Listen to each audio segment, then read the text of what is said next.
all our minds to a vision and to a common goal that we want to achieve. But I use the ability of my speech to continue to emphasize it to the young people, that this term is very crucial for us. We should be able to create a difference and set precedents for those that will come after us. It might not be so big of a difference that it will take away everything we have been through, but at least it can give us a good reference in 2025 as we retire. I want to believe that when each and every one of us goes back on our beds as leaders and you're retiring, and you think about this vision that I am sharing, you would want to achieve the same. And because of that, my own candidature for National Female Youth MP is presented simply. I proudly say the daughter of a peasant because that's what I am. And today I am contesting to be National Female Youth MP. Doesn't mean that I am the best lady in Uganda. I'm probably not even ranked among the top 5. But because of leadership and the passion that we have to change lives and transform communities, we are here today.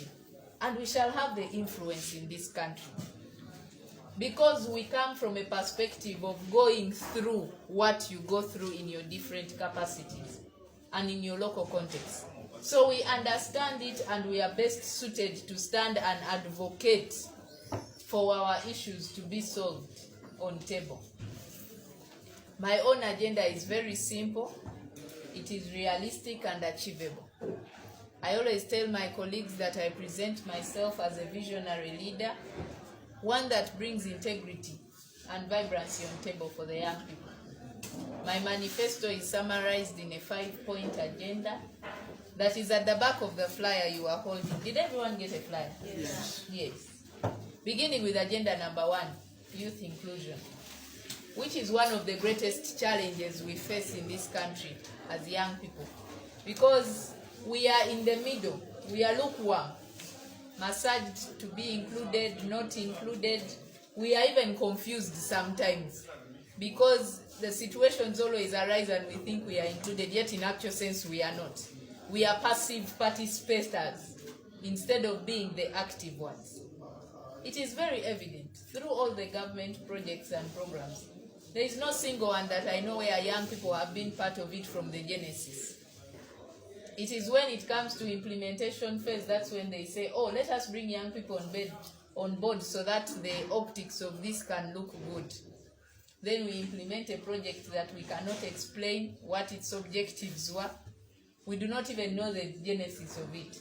Because stakeholders sit down the way we are in a hall like this, and they come up with a wonderful document on point statistics, the best English, that if you read it and you have a history of economics or statistics, you are impressed. You say, okay, now this is going to work for the young people.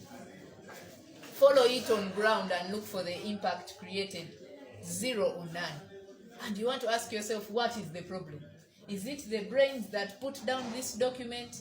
Is it the people that the document is geared to?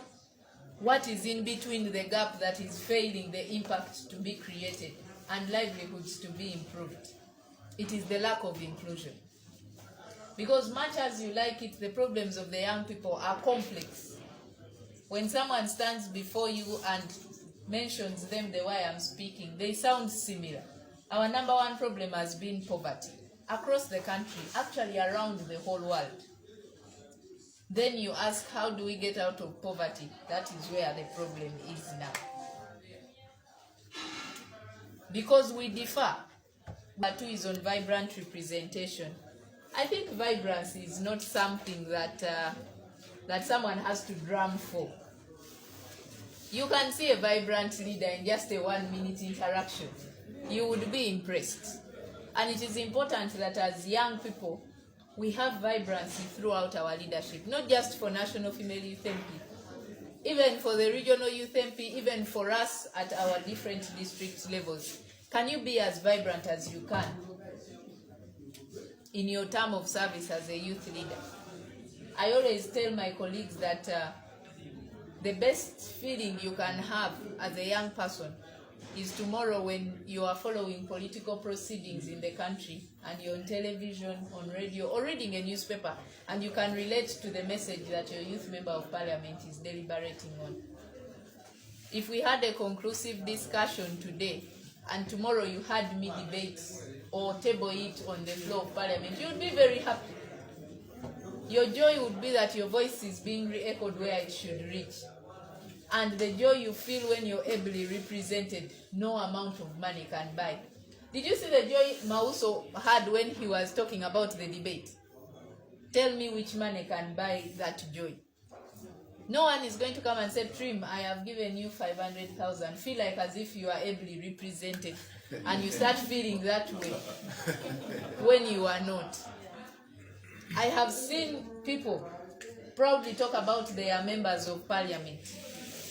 And they want to know, the whole world to know that their member of parliament, okay, not necessarily youth, their member of parliament is ably representing them. And they don't even need a coin from you. This time around, we are saying that that should be the scenario with the young people for these next 5 years. Because the ideas that we look out to tabling will be ideas that come from within ourselves. That's why my own slogan was chosen to be the youth voice. Because to me, this is a platform that we are collectively going to use together. And as a candidate at the forefront, I am just a representative figure. Nothing much, nothing less. It shouldn't be that it's only my ideas that can thrive and develop the young people. Within us, someone would have a brilliant idea that if we captured and implemented it, it would bring about tremendous change in society. The vibrancy is what lets us to capture those ideas. 3 is on consultative leadership. I call it the greatest pillar of my campaign. Take away everything else and leave consultative leadership. Because either way, it is a chain linkage to the other 4. And it was one of my greatest inspirations to come and contest. The big gap that has been created over time between those we have been voting and us who have been voting. How do we bridge it a little closer to ensure that at least we have an environment that enables us to interface freely and interact as leaders and build ourselves and grow as a generation? Consultative leadership was the best answer that I could get. The idea is that if I'm able to come to Bugisu sub-region, I move from district to district looking for you. I return again, I call for a sub-regional meeting just to seek for your support and votes. Ideally, we should be able to do the same in the future.